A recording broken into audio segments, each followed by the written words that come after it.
सवाई गंधर्व भीमसेन महोत्सवाचा भाग असलेला षड्ज हा भारतीय शास्त्रीय संगीताशी संबंधित लघुपट महोत्सव तसेच अंतरंग हा कलाकारांसोबत असलेला संवादात्मक कार्यक्रम 10 ते 12 डिसेंबर दरम्यान सवाई गंधर्व स्मारक येथे आयोजित करण्यात आला आहे। संगीत रसिकांसाठी शास्त्रीय संगीताचा नजराणा देणारा 63वा सवाई गंधर्व भीमसेन महोत्सवाला अवघ्या काही दिवसांनी सुरुवात होणार आहे।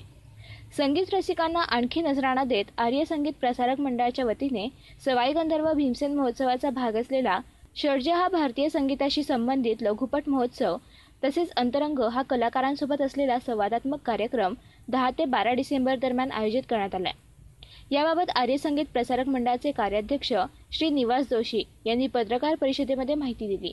गेली 9 वर्षे संगीत हे प्रत्यक्ष सादरीकरणाबरोबरच छायाचित्र, डॉक्युमेंटरीज, प्रत्यक्ष कलाकारांची संवाद अशा विविध रूपातून अनुभवता यावं यासाठी सकाळी 10 ते 3 या काळात सवाई गंधर्व स्मारकात षड्ज आणि अंतरंग असे उपक्रम आपण करतो।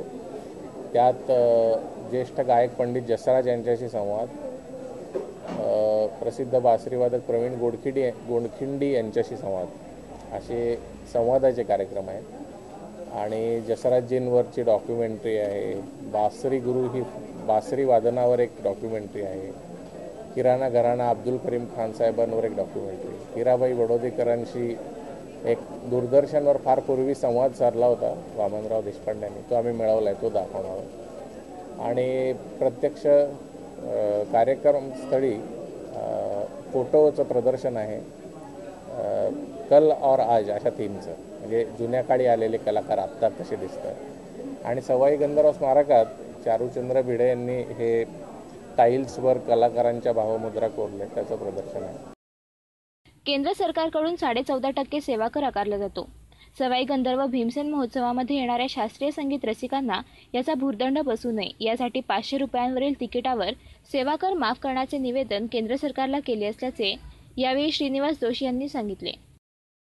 यावर्षी जून महिन्यापासून केंद्र सरकारने 500 रुपयावरील तिकीट्सवर 14% सेवा कर आणि 0.5% स्वच्छ भारत सेस लोकांकडून घेणं अनिवार्य केलेलं आहे। तो घेऊन तसे ती रक्कम केंद्र सरकारकडे द्यायची आहे। तर शास्त्रीय संगीताच्या कार्यक्रमांना तरी यातून सूट मिळावी अशा अर्थाचं एक निवेदन आम्ही तयार केलं आहे। आणि पुण्याचे खासदार श्रीमान अनिल शिरोळे यांनी प्रत्यक्ष भेट घेऊन केंद्रीय अर्थमंत्री अरुण जेटली यांना ते दिलेलं आहे। त्यांच्याकडून सकारात्मक प्रतिसाद यावा अशी आमची आशा आहे। भारतीय शास्त्रीय संगीताच्या क्षेत्रात बहुमोल योगदान देणाऱ्या कलाकारांना दरवर्षी दिला जाणारा वत्सलाबाई जोशी पुरस्कार यावर्षी ज्येष्ठ गायक पंडित विजय कोपरकर यांना जाहीर झालाय। यंदा या पुरस्काराचे 11वे वर्ष असून रोख रुपये 51,000 आणि स्मृतिचिन्ह असे पुरस्काराचे स्वरूप आहे। षड्ज लघुपट महोत्सवात संगीत मार्तंड जसराज, बासरी गुरु पंडित हरिप्रसाद चौरासिया आणि जमुना के तीर अब्दुल करीम खान हे 3 लघुपट दाखविण्यात येणार आहेत।